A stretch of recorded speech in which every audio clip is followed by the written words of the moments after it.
La Française, concepteur de solutions d'investissement alliant performance et durabilité, vous présente et plus encore.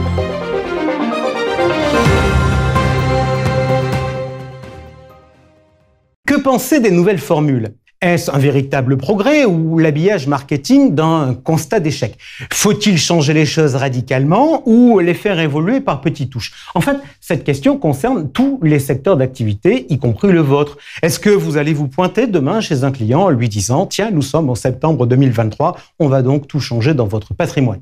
Bienvenue dans Et plus encore, le magazine de la finance et de la gestion de patrimoine, sans nouvelles formules. Comme à l'accoutumée, nous serons diffusés sur H24 Finance, LinkedIn et YouTube. On est donc aujourd'hui ensemble pendant 1 heure pour voir comment faire évoluer les patrimoines par petites touches, sans les révolutionner. Sans transition, générique.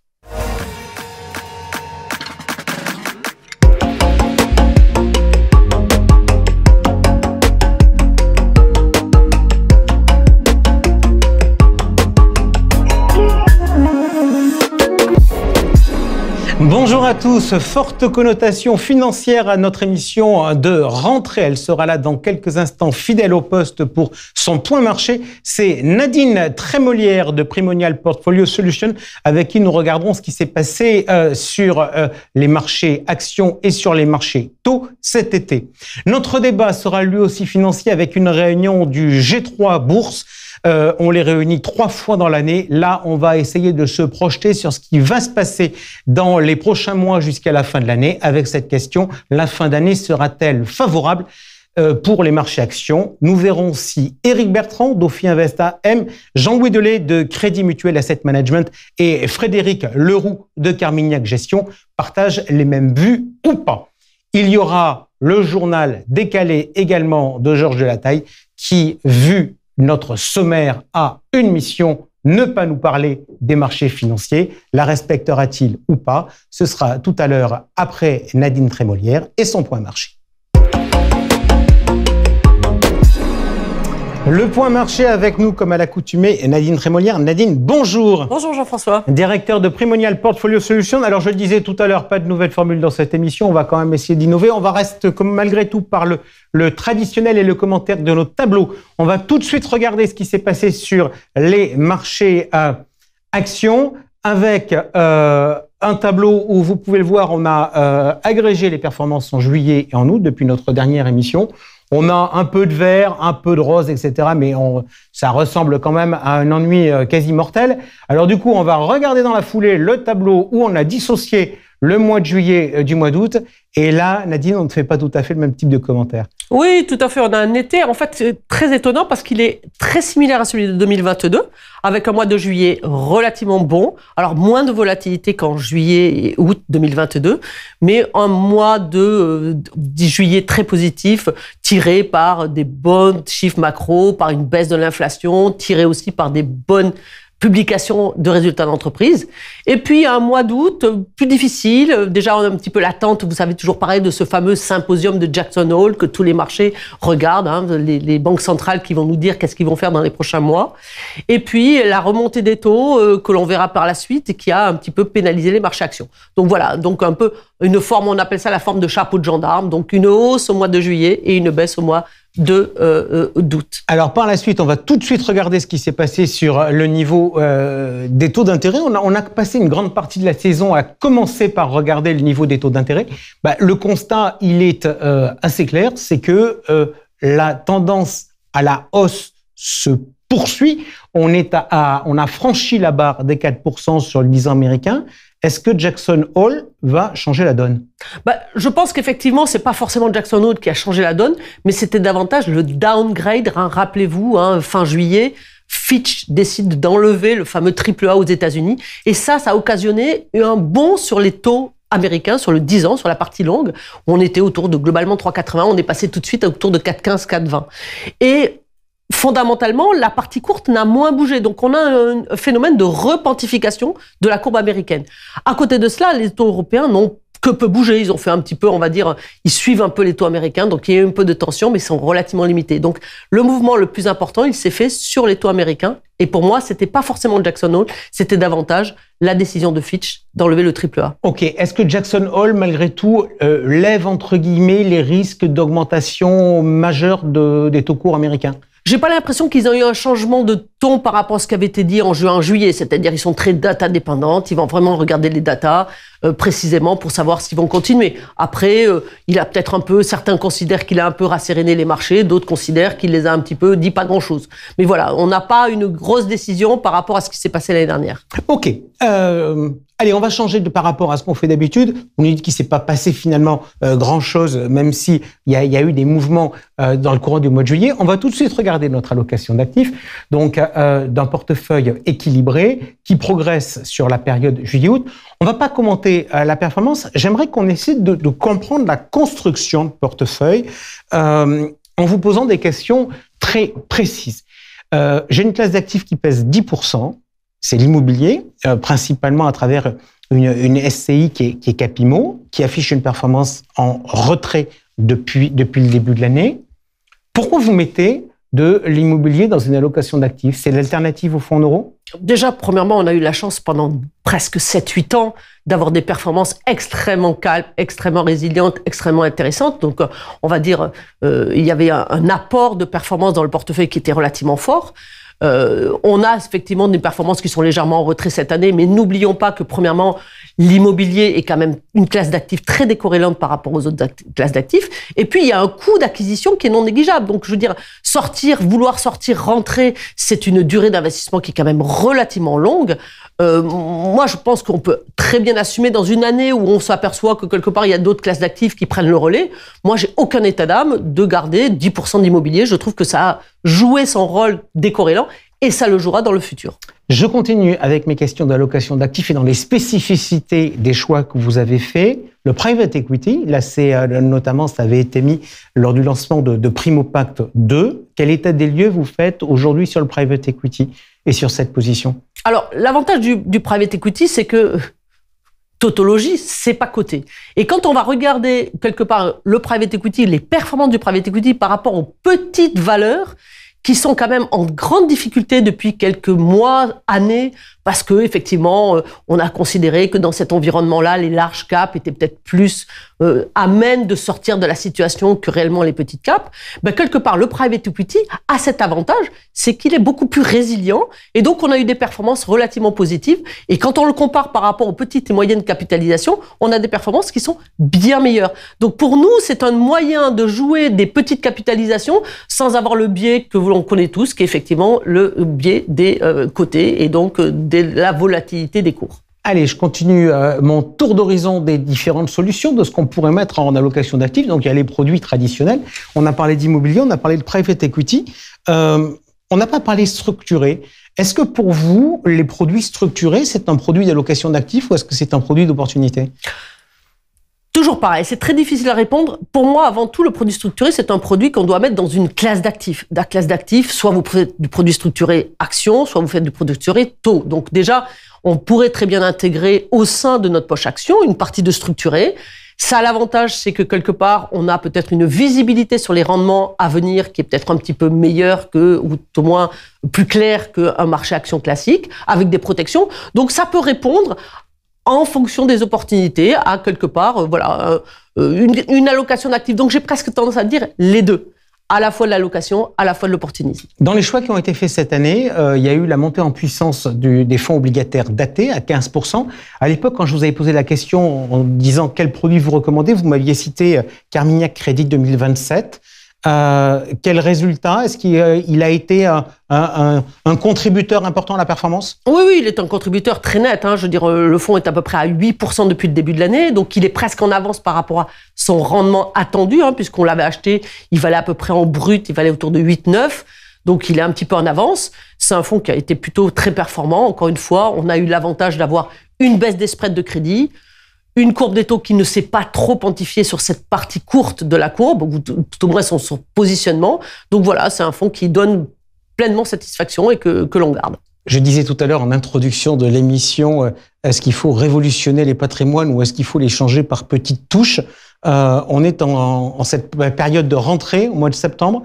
Aujourd'hui, l'allocation d'actifs telle qu'elle a été construite pour un profil équilibré, on a envie de la garder, on a envie de la faire bouger, on a envie de la chambouler? Non, dans ses grandes masses, moi je suis plutôt satisfaite de son comportement, sachant qu'effectivement, on sait que sur le fonds en euros, on va avoir plutôt des bonnes surprises. Donc avec la remontée des taux, ça va quand même nous aider à avoir des rendements un petit peu supérieurs que les années précédentes sur le fonds en euros.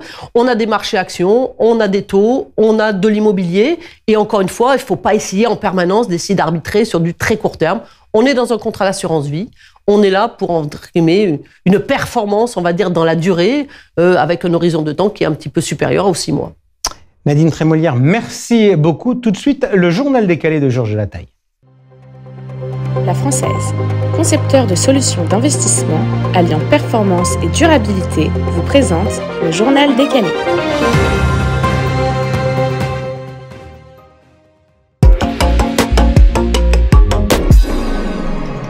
Jean-François, nous faisons rêver, mais le nous, c'est pas vous, votre chemise rose, ou c'est pas moi, ce sont les épargnants français qui font rêver, les épargnants européens. Pourquoi? Grâce au taux de 3% du livret A qui nous est bloqué pour 18 mois. On a souvent parlé du livret A, de tous ces produits d'épargne réglementés.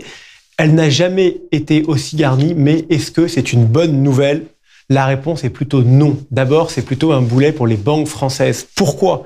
Parce qu'elles souffrent d'un problème de compétitivité. À la différence de leurs rivales étrangères, elles supportent dans leurs comptes le surcoût lié à la rémunération. Elles sont donc mathématiquement moins rentables.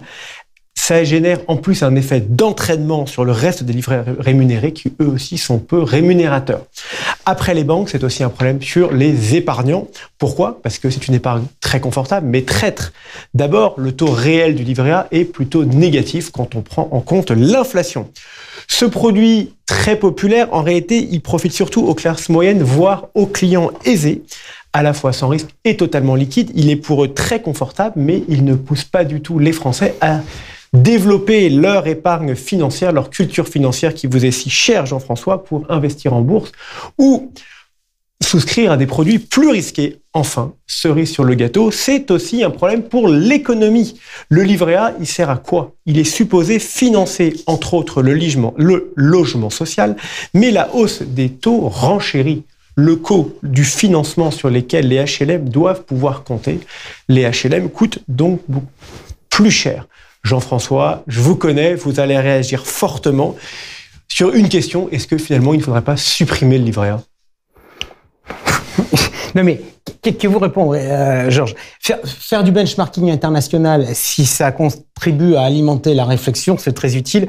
Si ça consiste simplement à copier ce que font les autres, franchement, je trouve que c'est débile. Moi, je vais vous dire, de mon côté, je pense que le livret A est un élément structurant de confiance dans l'épargne et qu'il contribue de fait au fort taux d'épargne qu'on a dans ce pays. D'ailleurs, je ferai remarquer que c'est quand le taux du livret A a commencé à progresser qu'on a commencé à voir les dépôts à vue se vider, ce que personne n'arrivait à faire auparavant. Bref, si on raisonne globalement, moi je pense que le livret A, c'est plutôt favorable à l'ensemble des autres placements. Alors oui, peut-être, on pourrait préférer être comme aux États-Unis, sans épargne réglementée, mais avec un taux d'épargne tout rikiki et avec plein de dettes. Et juste, au passage, si on veut zigouiller le livret A parce que c'est trop franchouillard, on pourra peut-être aussi s'interroger sur l'avenir du fonds en euros en assurance vie ou des SCPI, qui sont quand même deux autres spécificités tout hexagonales. Oui, justement, les SCPI, c'était quasiment devenu dans les esprits un produit sans risque, quasiment un fonds en euros. Mais pour les SCPI, c'est comme pour la météo cet été en France, ça a été sacrément mouvementé. 4 poids lourds, BNP Paribas, REM, AEW, Amundi Immobilier et HSBC REM, tous les 4 très exposés à l'immobilier de bureau en Ile-de-France, ont annoncé des baisses significatives de valeur de part. L'AMF n'a pas tardé à réagir et à demander aux sociétés de gestion un grand effort de transparence. Elles doivent toutes réaliser une revue de leurs expertises pour le mois de décembre. Chaque société peut faire réaliser cette revue d'expertise soit en interne, soit par un tiers, mais l'AMF se réserve le droit de faire des contrôles. Pourquoi l'AMF intervient? Parce qu'elle a une crainte, c'est la liquidité.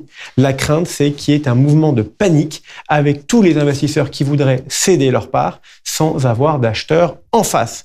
On en saura plus à la fin du mois. On saura aussi si ces 4 sociétés de gestion ont été courageuses en faisant ce mouvement avant les autres ou si c'était un mouvement isolé.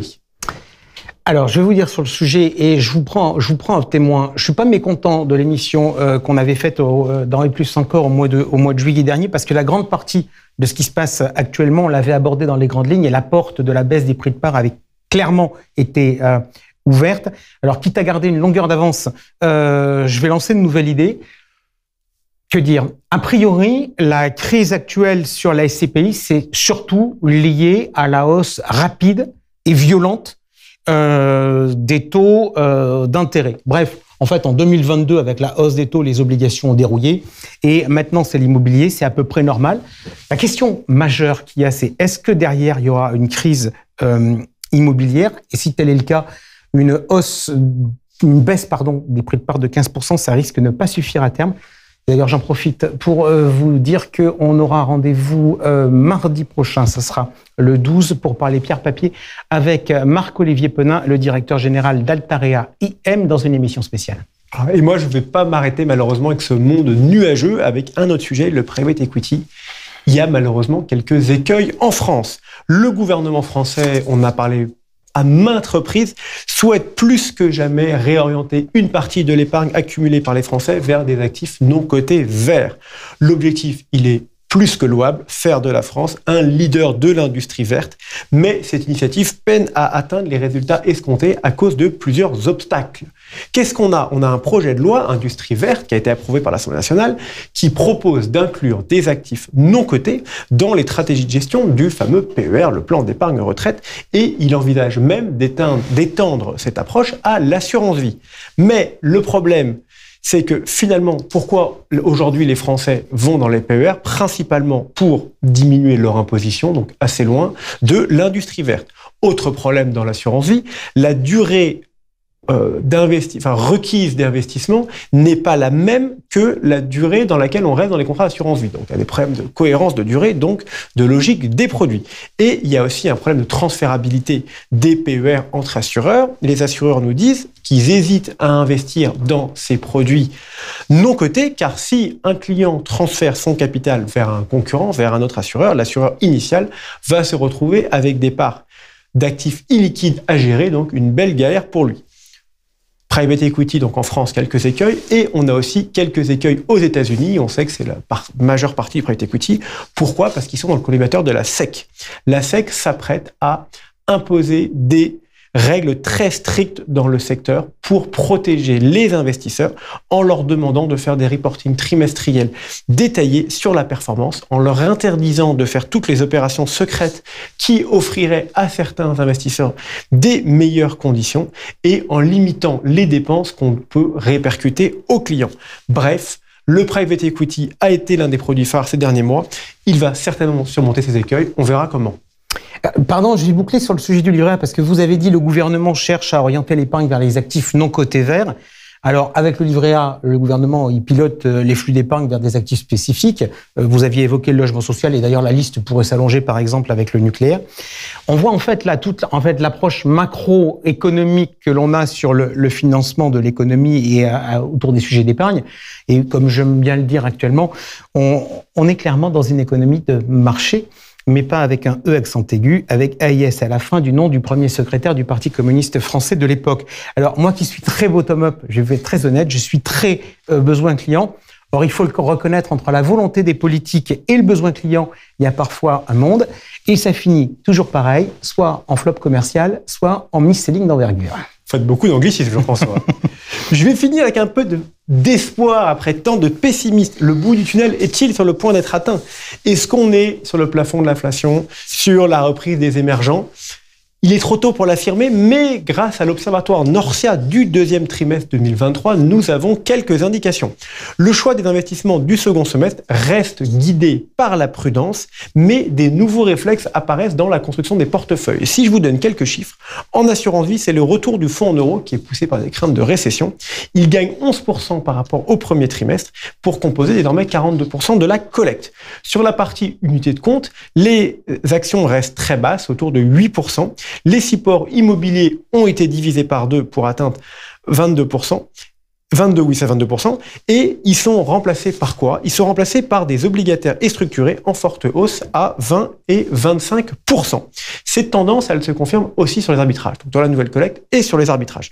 Les produits structurés deviennent donc très présents en assurance vie. Ils tirent aussi à la hausse les comptes titres. Pourquoi? Parce que les conditions de référencement sont beaucoup plus souples dans les comptes titres, donc c'est beaucoup plus simple d'avoir des structurés dans les comptes titres. Pour rester dans l'assurance vie, Norcia zoome à la fin de chacun de ces observatoires sur un point précis. Et moi, je voudrais leur suggérer un point de zoom pour celui du 3e ou du 4e trimestre. On a une étude de Value for Good Money qui nous indique que la gestion sous mandat répond bien au besoin de délimiter la prise de risque mais pour l'épargnant, mais que les résultats sont assez décevants. Pourquoi? Parce que la performance financière de cette gestion est pénalisée par plusieurs choses. D'abord par des injonctions contradictoires à laquelle ils sont soumis, c'est-à-dire à la fois délivrer de la performance tout en limitant les risques, et ils sont aussi limités par un empilement de frais qui parfois est conséquent.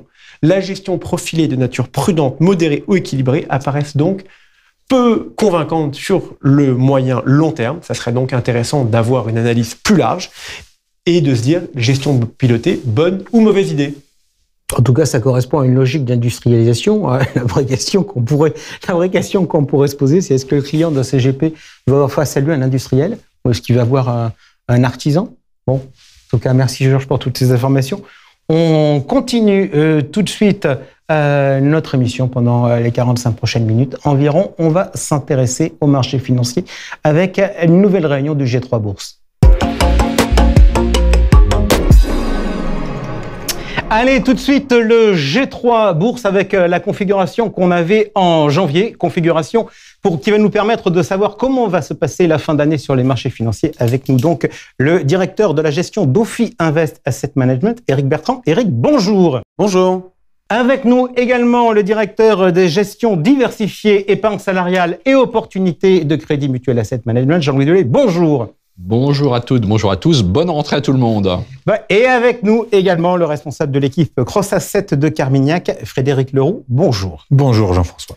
Allez, on est ensemble pendant une grosse demi-heure pour essayer de voir effectivement ce qui va se passer sur cette dernière partie d'année 2023, savoir si cette fin d'année sera favorable ou pas sur les marchés financiers. On va, si vous le voulez bien, commencer par faire un petit débrief de Jackson Hole, symposium donc organisé par la Réserve fédérale américaine, où on a eu les interventions à la fois de Jérôme Powell et de Christine Lagarde. Éric Bertrand, des surprises, pas de surprises?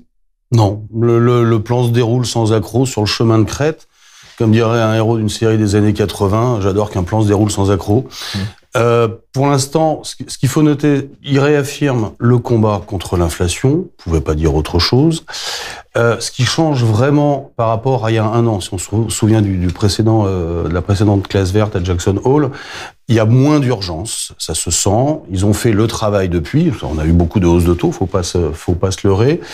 Ils sont toujours attentifs aux données plus que jamais. Donc ça, c'est vraiment la composante qui devrait nous apporter un peu de volatilité, bonne ou mauvaise, dans les mois qui viennent. C'est le fameux data dépendante. Et un point qui est assez intéressant, qui pointe chez les deux, même s'ils sont pas au même niveau du cycle et du trajet sur l'inflation, c'est qu'ils regardent toujours si est-ce qu'on en a fait assez dans le resserrement des conditions monétaires avec les hausses de taux, mais il faut pas oublier non plus les actions sur le bilan. Donc il y a toujours ce côté-là qui aujourd'hui n'est plus du tout dans le marché.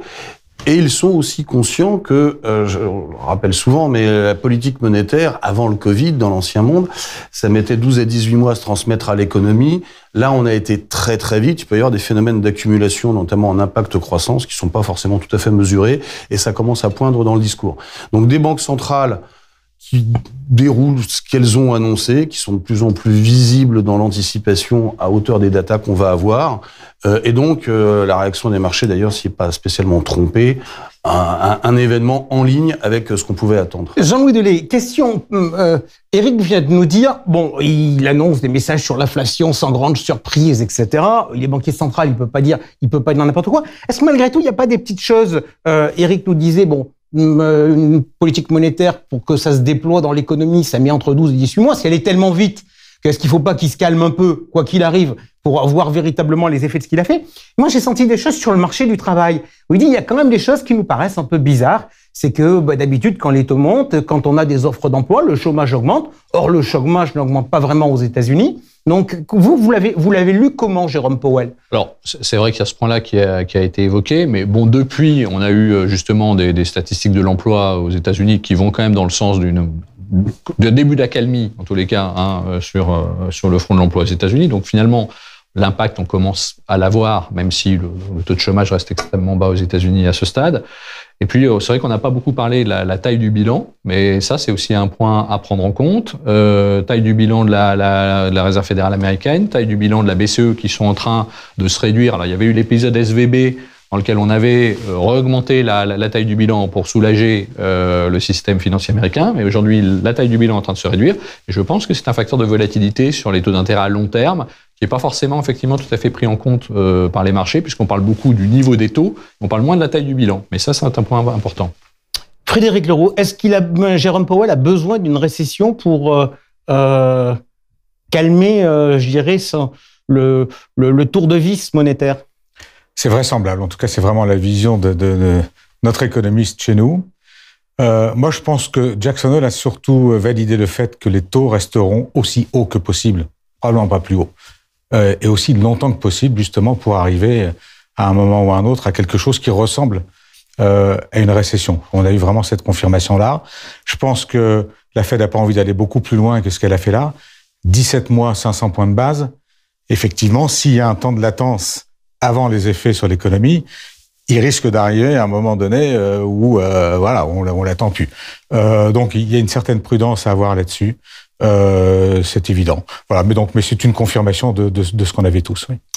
Éric Bertrand, je me tourne vers vous. Il y avait un petit bruit, je dirais, qui circulait dans les marchés. C'était le niveau d'objectif d'inflation de la part des banques centrales. Et il y avait un certain nombre d'économistes qui disaient, mais finalement, le 2%, c'est l'ancien temps. Pour prendre en compte tout un tas d'éléments, il va falloir que les banques centrales révisent leur objectif d'inflation. Or, à la fois Jérôme Powell et Christine Lagarde ont réaffirmé le 2%. Pourquoi? Dans le contexte actuel, ils étaient obligés? Pour moi, d'abord, on respecte la règle, ensuite, on la change. Ça, le banquier central, plus globalement, il faut bien voir que les targets d'inflation, et quand on regarde la trajectoire passée de la Fed comme de la BCE, l'une s'est baladée un point en dessous et l'autre un point au-dessus. Donc c'est pas toujours fait pour être atteint. Par contre, c'est assez auto-réalisant. Je m'explique, c'est-à-dire que l'ensemble des agents économiques, quand ils décident des prix, des salaires, vont s'ancrer des niveaux d'inflation et fonctionner avec. Et moi, je les vois vraiment pas changer leurs objectifs d'inflation, même si je pense qu'ils les atteindront pas. Mais l'idée, c'est de créer les inflations futures quand on regarde mais juste l'inflation à 10 ans ou les inflations 5 ans dans 5 ans, c'est ces points-là qu'ils veulent ancrer en gardant ces objectifs d'inflation. D'accord, mais on est d'accord que si vous dites pour changer les objectifs, il faut d'abord les atteindre. Si vous dites qu'ils les atteindront pas, ça veut dire qu'ils les changeront jamais. À horizon court terme, en année, je les vois pas changer l'objectif d'inflation aujourd'hui. Frédéric Leroux, je viens vers vous avec la question suivante. J'ai le souvenir, dans la première émission, début d'année, vous nous aviez dit, mais vous m'aviez répondu en disant, mais m'embêtez pas avec votre histoire de pic d'inflation. Le pic d'inflation, c'est un truc que regardent les marchés, mais des pics, il y en aura plusieurs parce qu'on est rentré dans une crise longue. Je voudrais vous entendre sur l'évolution des taux longs. Éric nous a parlé de la réaction des marchés ponctuelle au moment de Jackson Hole, mais puisqu'on se voit tous les trimestres, j'aime bien regarder un peu sur un temps long. Depuis le mois de mai, les taux longs américains ne cessent de monter. Ils étaient à environ 3,6. Ils ont franchi allègrement la barre des 4%. Comment expliquer ça?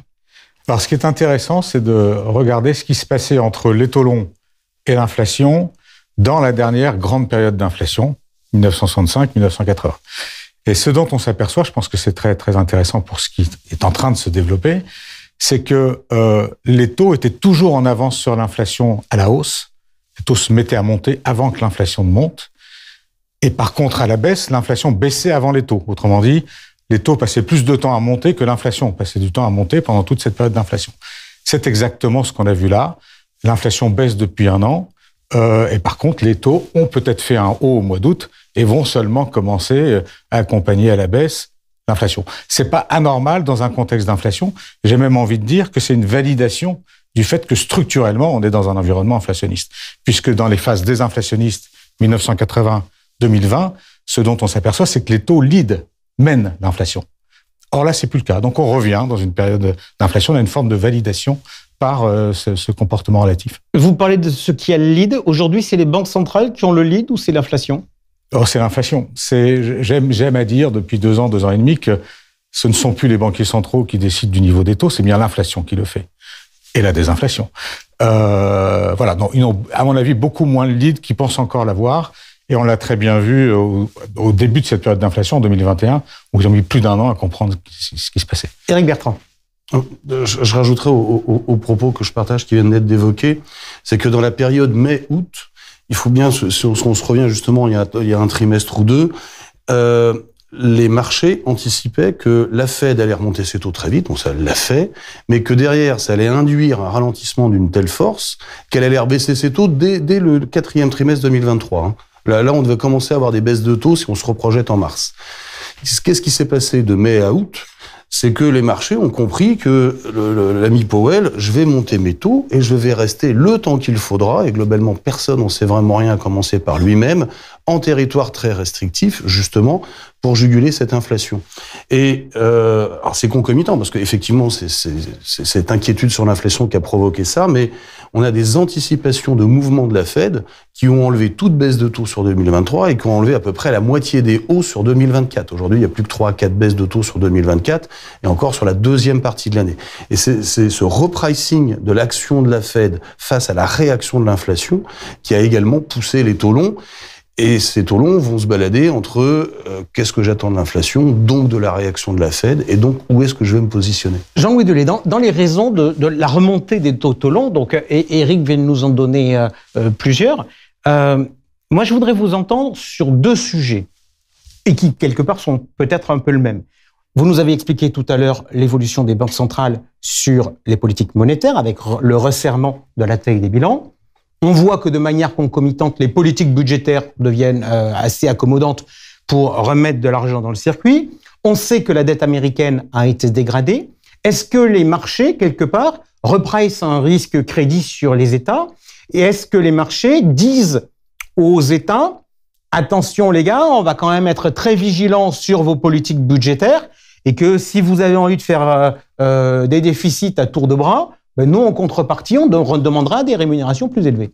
Ça, c'est possible. Bien sûr, ça, c'est possible que ça soit le seul cas, parce qu'on sait qu'aujourd'hui, on risque de finir à 6% de déficit budgétaire aux États-Unis avec tous les plans, mais on en parlera quand on parlera peut-être de l'économie US et des facteurs de soutien de l'économie US, mais il y a tous ces plans, infrastructures, relocalisation industrielle, qui sont financés par l'État américain et ça coûte pas mal d'argent. Donc, effectivement, ça creuse les déficits budgétaires. Pour vous, ça permettra d'éviter la récession? Ah, pour moi, oui. Pour moi, je ne suis pas dans un scénario de récession aux États-Unis. Il y a pas mal de moteurs de croissance. Il y a ceux-là. Hein.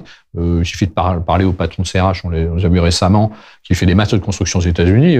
C'est booming sur l'infrastructure, c'est booming sur les bâtiments industriels parce qu'il y a les relocalisations d'usines dans les semi-conducteurs, ou dans tout ce qui est batterie électrique, hein, qui viennent alimenter la croissance américaine. Il y a le taux de chômage aux États-Unis qui reste bas, donc ça c'est quand même un facteur de soutien, la consommation des ménages. Et puis il y a le 4e point qui est la révolution technologique dont on parlera, l'intelligence artificielle.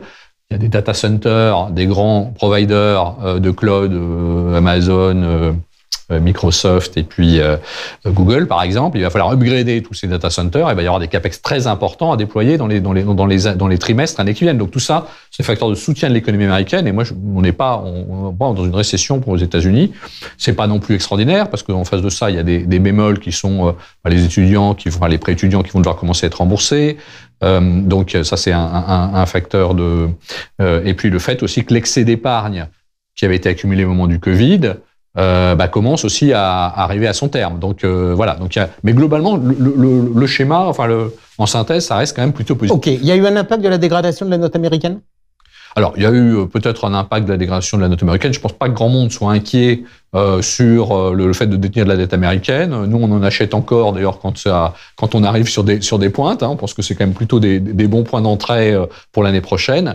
Je pense pas que ça reste très solide, la dette américaine. Si vous n'avez pas de dette américaine, qu'est-ce que vous avez en portefeuille aujourd'hui? Ok, allez, Eric m'a un peu savonné la planche tout à l'heure en nous disant que même le banquier central ne savait pas trop où il allait aller, mais donc pourtant vous allez vous livrer maintenant à l'exercice suivant, parce que c'est quand même un élément assez structurant sur l'évolution du marché, comment vont évoluer les taux courts, avec finalement les deux questions que se pose tout le monde. Va-t-il y avoir encore beaucoup de remontées des taux courts aux États-Unis? Et quand est-ce que l'on verra les premières baisses? Et moi, je vais vous préciser la question, parce qu'il y a un événement important aux États-Unis l'année prochaine, c'est l'élection américaine. On en a entendu parler avec Donald Trump et son procès en pleine primaire, et on sait qu'au mois de novembre, il y aura un nouveau président qui sera élu aux États-Unis. Donc, la Fed bougera-t-elle avant l'élection à la baisse? Frédéric Leroux, on commence par vous. Vous voyez plusieurs hausses, vous n'en voyez pas, et vous voyez une baisse avant la présidentielle? 0 à 1 hausse aux États-Unis, une hausse en Europe, et puis c'est tout. Je pense que le ralentissement qu'on attend depuis tellement longtemps, comme Godot, va enfin arriver. Alors, est-ce qu'on va jusqu'à la récession ou pas? Qu'importe, mais le ralentissement va arriver, notamment par le marché du travail, qui a été extrêmement soutenu, notamment grâce à la force du consommateur, permise par cette épargne excédentaire constituée pendant le Covid, qui maintenant arrive un petit peu à un dégonflement total. Et je pense que ce dégonflement total de l'épargne excédentaire va montrer vraiment où en est l'économie américaine. On commence à avoir des signes un petit peu précis dans certaines industries vers le consommateur, dans l'habillement, qui montrent qu'on dépense plus pareil qu'il y a 3 mois. On voit aussi qu'il y a moins de job leavers, de gens qui veulent quitter leur boulot pour aller en prendre un autre à 15% plus cher. Ça existe beaucoup moins. Donc, il y a le marché du travail qui s'affaiblit, il y a le consommateur qui s'affaiblit, 70% de l'économie américaine, donc il y a l'économie américaine qui va souffrir un peu. Ok, 0, une hausse. J'ai entendu tout à l'heure, vous m'avez dit ça va rester haut, pas forcément ailleurs, mais ça va rester long. Alors, question, c'est est-ce que long, c'est avant ou après l'élection présidentielle? Ce qui nous semble certain, c'est que la Fed ne fera rien pour favoriser l'élection de Trump. Et donc, elle n'a pas intérêt non plus, dans cette perspective-là, à être trop hawkish. Une récession au moment de l'élection américaine, ça fait désordre pour les démocrates, c'est clair. Donc, je pense que ça va dans le sens de ce qu'on dit, pas de hausse de taux supplémentaire, et possiblement une baisse de taux avant ou deux avant l'élection, notamment parce qu'on y croit beaucoup moins maintenant. Le marché avait complètement tort sur les 6 mois, 9 mois passés. Il peut avoir complètement tort sur les 6, 9 mois prochains. Et donc, je serais pas trop étonné par une première baisse avant l'élection, ou quelques baisses. Jean-Louis. Sur la partie Fed, je partage l'avis de mon confrère, hein, pas de stabilité à ce niveau-là, ou peut-être encore une hausse des taux supplémentaires. Et puis, dans ce cas, et une hausse des taux, c'est quoi? C'est septembre? Non, c'est pas tout de suite. Non, là, a priori, ils passent leur tour en septembre et ça sera peut-être après. Après un long plateau et puis une baisse des taux à venir peut-être sur la deuxième partie de 2024. Mais voilà. Alors après, il faudra qu'on reparle aussi d'inflation parce que moi, je pense que l'inflation va rester. Je pense qu'on a fait le plus facile sur l'inflation. On a divisé l'inflation par 3 aux États-Unis par rapport au pic de fin d'année. On était tous autour de la table d'accord quand on s'était vu il y a un an en disant on va avoir un pic d'inflation puis derrière cette année-ci va être une année de désinflation. Donc effectivement, on a divisé pratiquement par 3 l'inflation aux États-Unis. Mais moi, je pense que le plus dur reste à faire, c'est perdre les 2 derniers pourcents pour aller sur la cible de 2%. Et ça va être plus compliqué pour un certain nombre de raisons dont on pourra parler. Les prix alimentaires qui vont rester, il y a eu des hausses de prix fin d'année dernière, date d'effet 1er janvier 2023. Donc on a un effet de base sur le deuxième semestre 2022 avec des prix qui sont plus bas que ce qu'on va observer sur le deuxième semestre 2023. En 2024, on aura nettoyé cet effet de base. Et là, on retrouvera un peu de leeway sur les prix alimentaires. Les prix de l'énergie, le pétrole a remonté. On est maintenant entre 85 et 80 $. On sait pourquoi. Hein, le rebond du trafic aérien en Chine, la driving season aux États-Unis, l'Arabie Saoudite qui a baissé ses capacités de production. Voilà. Donc tout ça fait que moi, je pense sur les prix d'inflation de fin d'année, on va pas avoir de très bonnes nouvelles. On aura peut-être plus en 2024. Ok, Eric. La Fed est en territoire restrictif. Alors, le taux neutre, on peut se poser la question d'où il est vraiment, mais clairement, elle est en territoire restrictif. Donc, pour moi, le gros du boulot est fait, sachant que, comme ça a été dit à Jackson Hole, il y a le risque de faire trop. Donc, Ils passent leur tour là, je suis d'accord. Peut-être au prochain FOMC et encore, avec les chiffres qu'on a sur l'emploi, qui est la grosse source d'inquiétude de la Fed, c'est même pas évident. Ils n'ont pas besoin. Et un grand plateau, sachant qu'ils vont surveiller l'emploi et les salaires. Et en rajoutant les indicateurs à suivre, on commence à voir les défauts sur les cartes de crédit, qui sont les premiers petits sujets de consommation. Et là, effectivement, on sent bien que la grande partie de l'épargne Covid qui a été bouffée, c'est par les classes les plus modestes. On sent bien qu'on commence à avoir des tensions là-dessus, donc une conso qui pourrait être un peu en berne.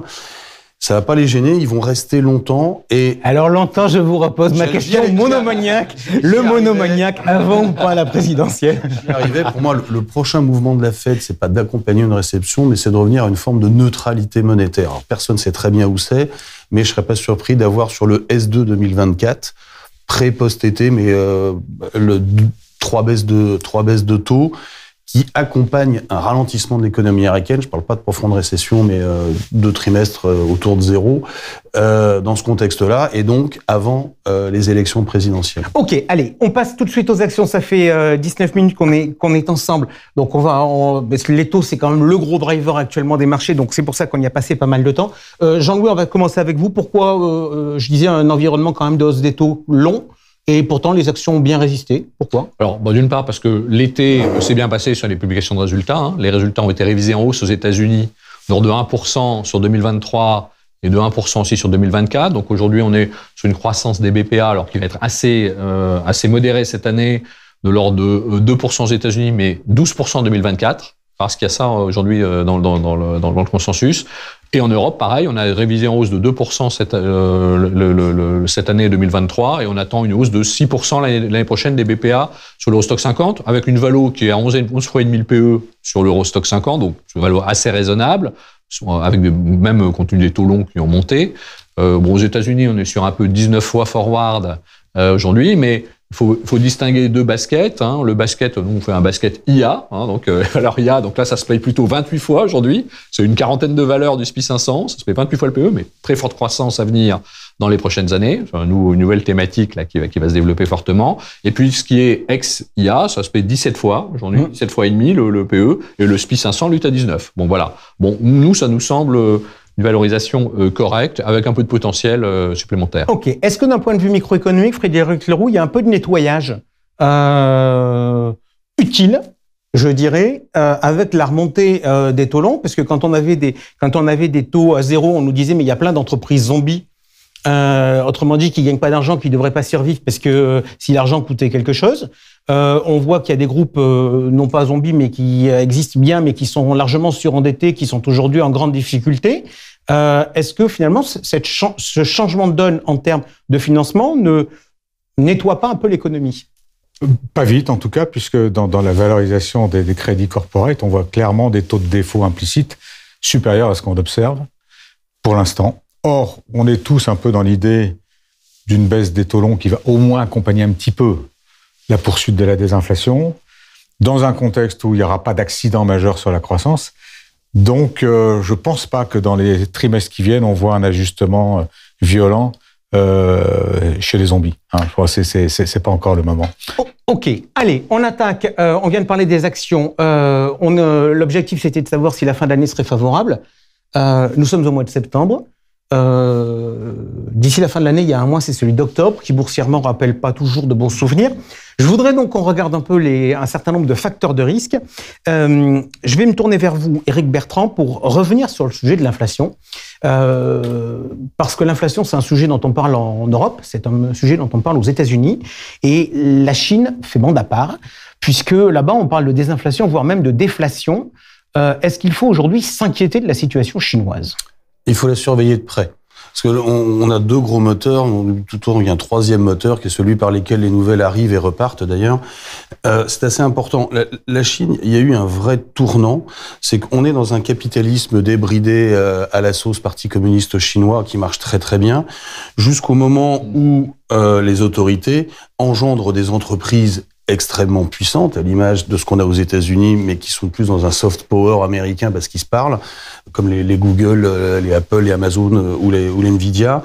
Et là, la Chine voit monter ses puissances, ses contre-pouvoirs, et reprend les choses en main à la fois pour avoir un leadership affirmé sur qui décide dans ce pays, et même avec des sujets, des problématiques de démographie qu'elle entend gérer par la prise en main du contrôle d'une partie de la population jeune le vendredi soir pour pas faire des jeux vidéo, mais plus sérieusement par l'immobilier, les prix alimentaires ou autres. Donc on a une prime de risque du politique dans l'économie qui est partie pour durer en Chine. Et là, on l'observe dans la réouverture. Juste, j'entends le discours, c'est pas le cas chez nous. C'est la prise le rôle du politique dans l'économie. Est-ce qu'aujourd'hui on n'est pas dans une économie plus que dirigée dans les pays occidentaux? On a aujourd'hui une analyse de la dépense budgétaire qui vient rentrer dans l'économie. On n'a pas brutalement le PDG de 2 ou 3 boîtes assez phares qui partent en camp de vacances et qui reviennent s'installer quelque part au Baléares en ayant découpé en petits morceaux leur trust. Oui, évidemment, il y a de l'interventionnisme d'État et dans le cas du Covid, heureusement, on en perd. Mais on peut en tout cas appliquer des raisonnements financiers via les dépenses budgétaires là-dessus. On n'est pas dans ce contrôle assez brutal de certains sujets en mode chinoise. Après, il y a la réouverture post-Covid qui a porté une conso, mais aujourd'hui, la confiance n'y est plus. Et on le voit notamment dans le cadre de l'immobilier qui n'a toujours pas fini. Une crise immobilière, on me souvient l'avoir dit ici, ça dure longtemps. Et quand soit on l'a fait à l'américaine et on met très vite les prix en bas, il y a beaucoup de faillites, ça fait très mal, des gens dehors, et un risque bancaire, c'est assez brutal. Soit on le digère dans la durée et dans la douleur, et là on a un deuxième gros promoteur immobilier, ça commence à toucher les produits d'épargne. Bref, on a une Chine qui croît, mais beaucoup moins que prévu, qui s'essouffle. Le gouvernement, pour des raisons politiques, comme pour ne pas réalimenter la pompe à spéculation, n'utilise pas de mesures fortes aujourd'hui pour relancer cette économie. Et donc, ça ralentit sur la croissance. Alors, ça apporte de la désinflation. Ils sont en désinflation, ça apporte une forme de désinflation mondiale. Mais il y a aussi une mutation qui est aujourd'hui encore délicate à mesurer, c'était évoqué tout à l'heure. C'est toutes les relocalisations, les réorganisations de chaînes de production. Tout le monde s'est rendu compte qu'il y avait quand même un gros risque Chine sur certains sujets assez stratégiques. Donc, cette mutation est forte. Il faut regarder vraiment ce qui va se passer en Chine. Croissance, inflation, politique et géopolitique. On en parlera peut-être. Et géopolitique, justement, Jean-Louis, sur la situation chinoise, la géopolitique nous amène à parler de Taïwan, la géopolitique nous amène à parler de l'Ukraine, la géopolitique nous amène à parler de l'Afrique, où ça pousse à tout va.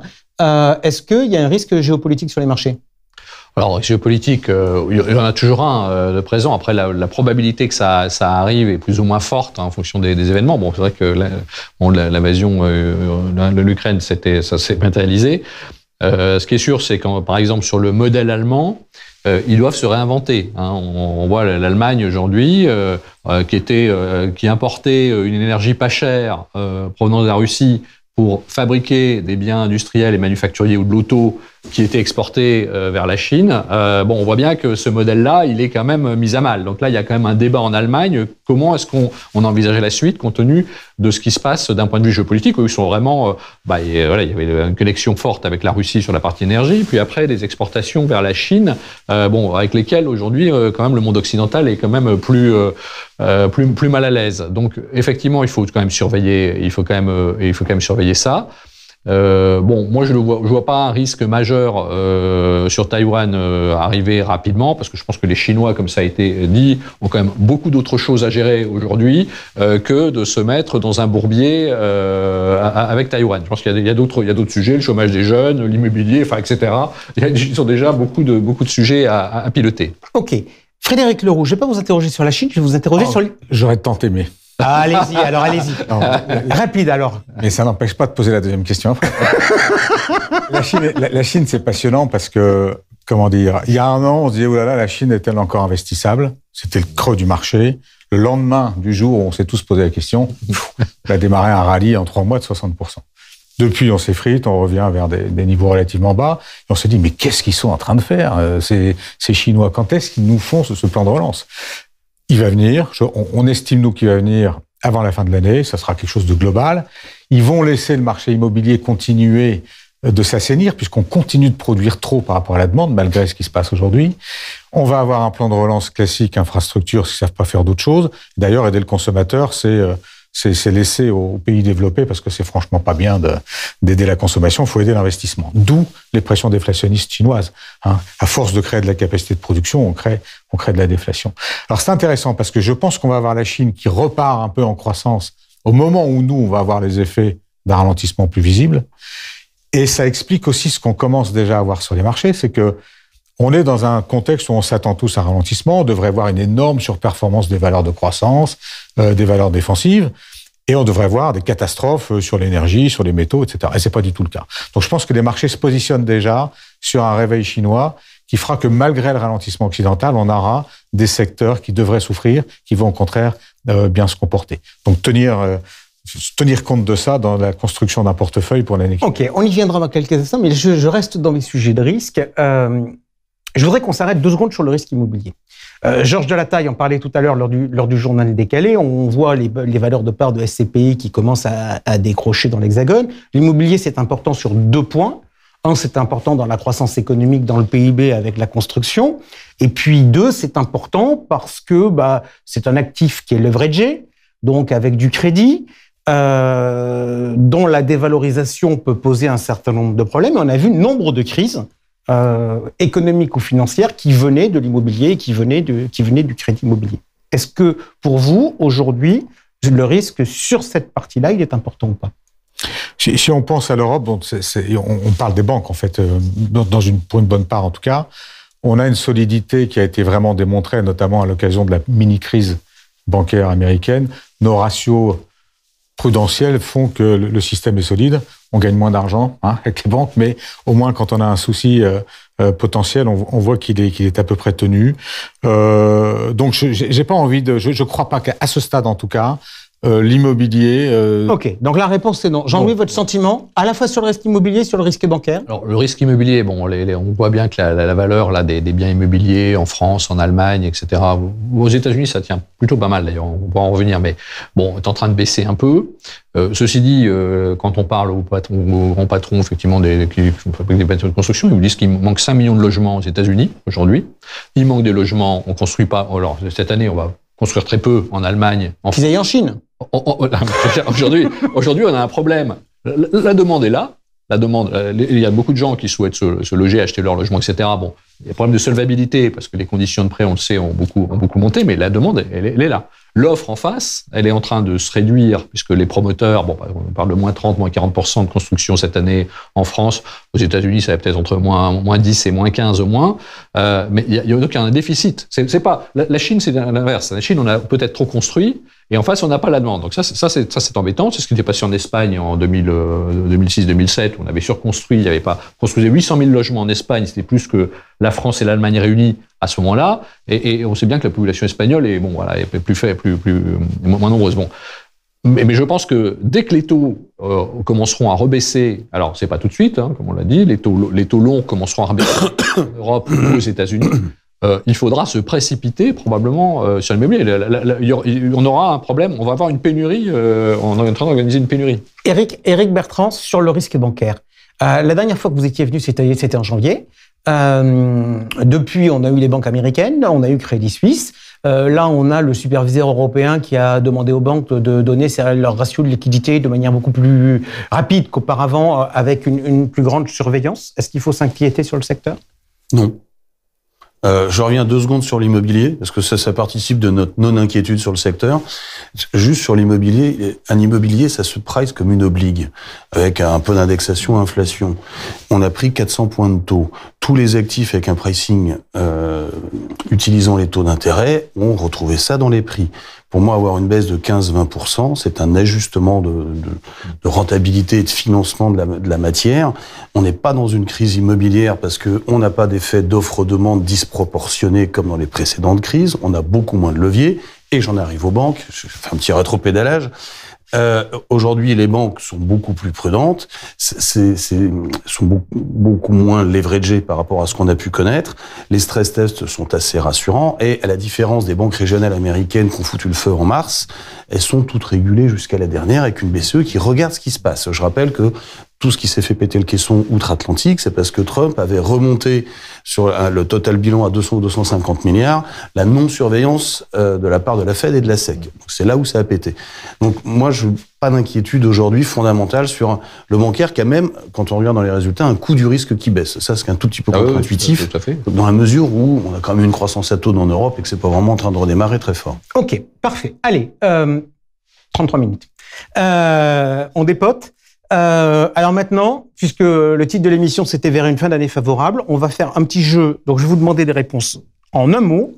La fin d'année sera-t-elle favorable? Et donc, si on pense qu'elle est favorable, est-ce qu'il faut être en risque on ou en risque off? En un mot, tiens, avec vous, Eric, fin d'année favorable, oui, non? Non. Jean-Louis? Oui, après octobre. Oui. Ok, parfait.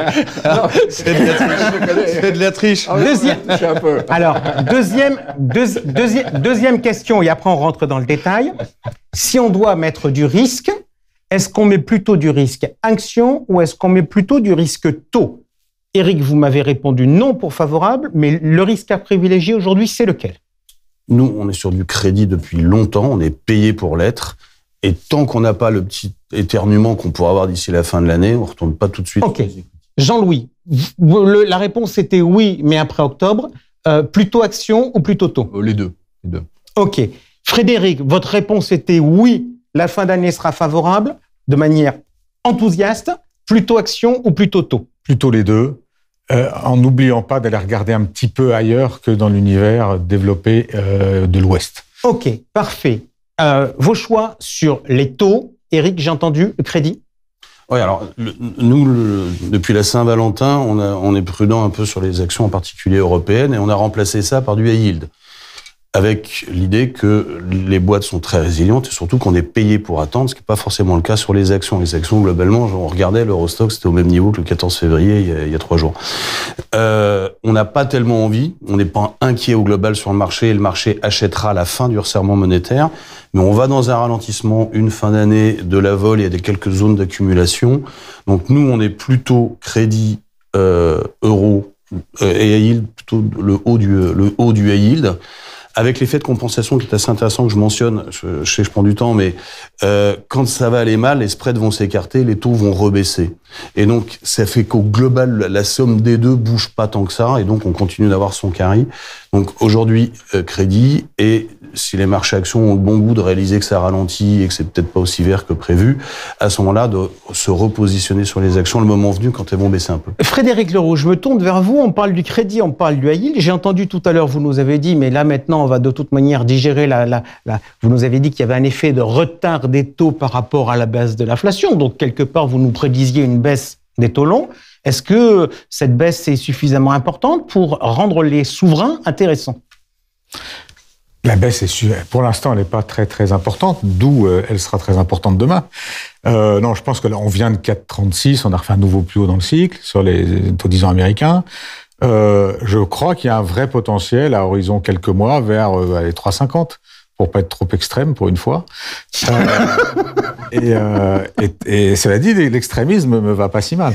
3,50, donc 3,50, ça permet beaucoup de choses sur la valorisation des actifs risqués globalement, hein. On est toujours en désinflation. Et c'est ce qui compte. Quand vous regardez la corrélation entre l'inflation elle-même observée et les marchés d'actions, c'est 100%. Quoi. Ok. Faut pas réfléchir trop loin.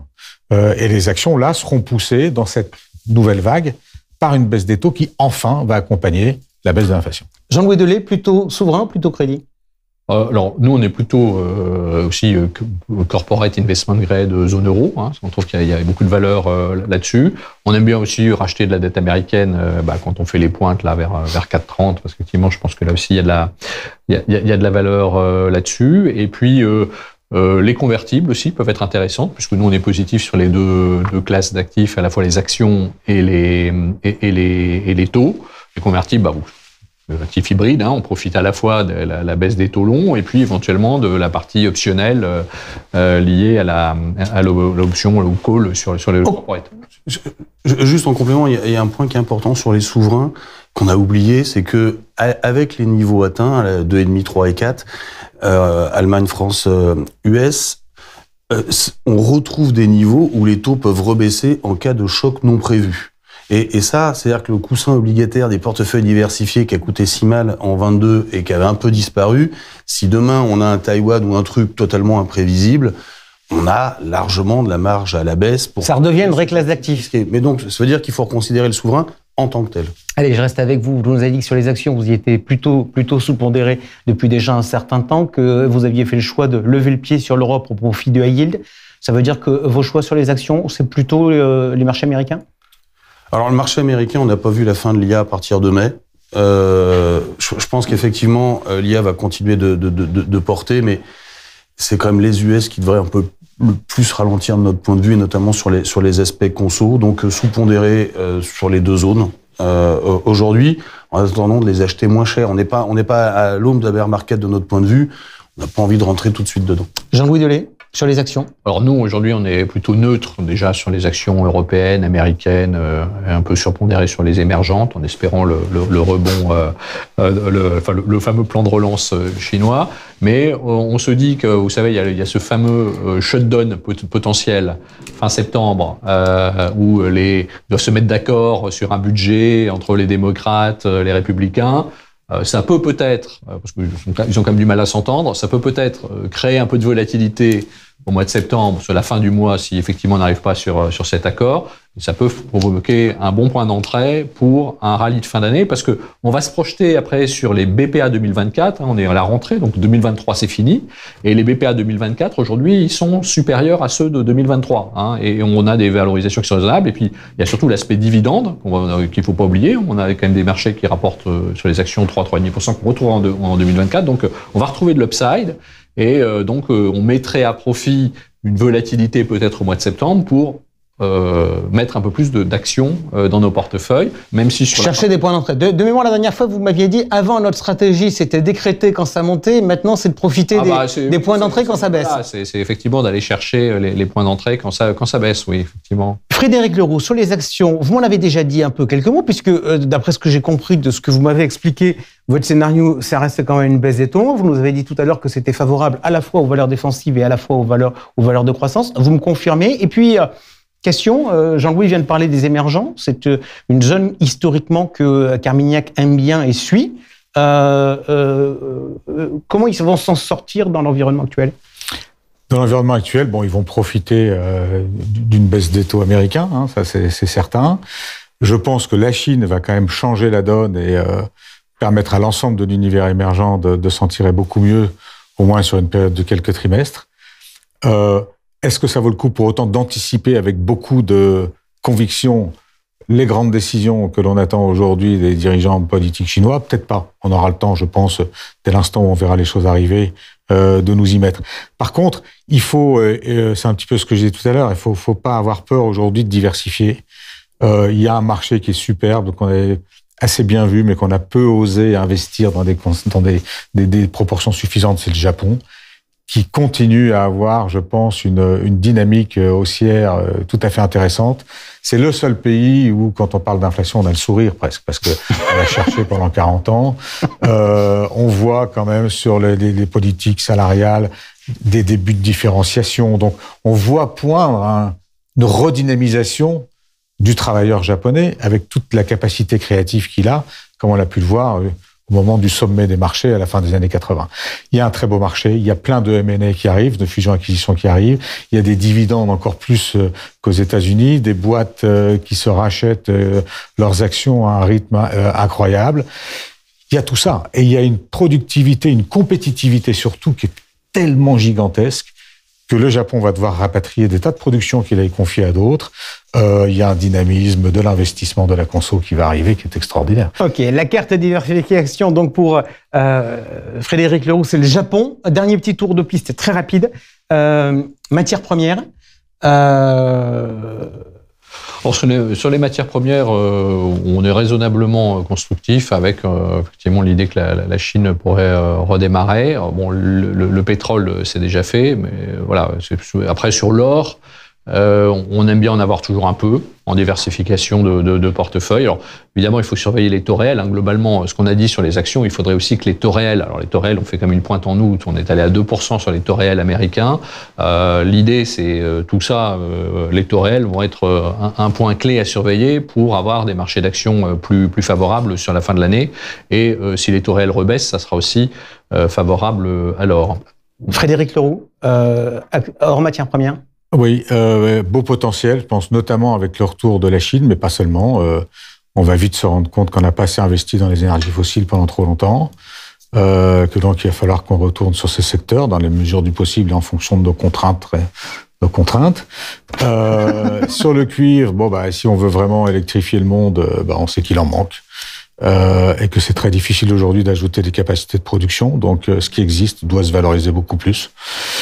Voilà, donc c'est une thématique de long terme qui appartient tout à fait à cette grande vague inflationniste que j'ai en tête. Ne surtout pas sous-pondérer ce secteur, en tout cas dès l'instant où on arrive à s'accommoder des contraintes que l'on s'impose. J'aime bien, Frédéric Leroux, cette grande vague inflationniste que j'ai en tête. Donc, il nous rappelle toutes les idées qu'il nous a rappelées dans les émissions précédentes pour dire non, je n'ai pas changé d'avis. Nous sommes dans une véritable crise inflationniste. Matières premières, métaux, Éric Bertrand. Ouais, métaux non précieux notamment. On a sans doute un peu un pic sur les taux réels aujourd'hui, compte tenu de ce qu'on attend des banquiers centraux maintenant.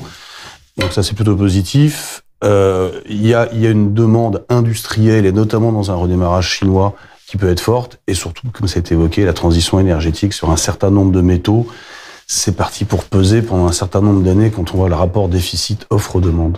Merci beaucoup d'avoir été avec nous, et c'est drôle. Je ne sais pas si vous avez fait attention, mais moi j'ai eu le sentiment, en commençant ce débat, qu'il y avait une sorte de, pardonnez-moi l'expression, de consensus mou sur l'analyse de la situation. Et je fais le constat, lorsque j'arrive au niveau des préconisations en termes d'allocation d'actifs, qu'il y a de vraies différences. Si vous n'avez pas vu toutes ces notions-là, vous pouvez bien évidemment regarder ce débat en replay. Moi, j'ai le plaisir de vous retrouver mardi prochain pour une émission spéciale. On a aujourd'hui peu parlé d'immobilier. On parlera pendant une petite dizaine de minutes mardi prochain de pierre-papier. Voilà. Salut à vous tous, messieurs. À bientôt. Ciao.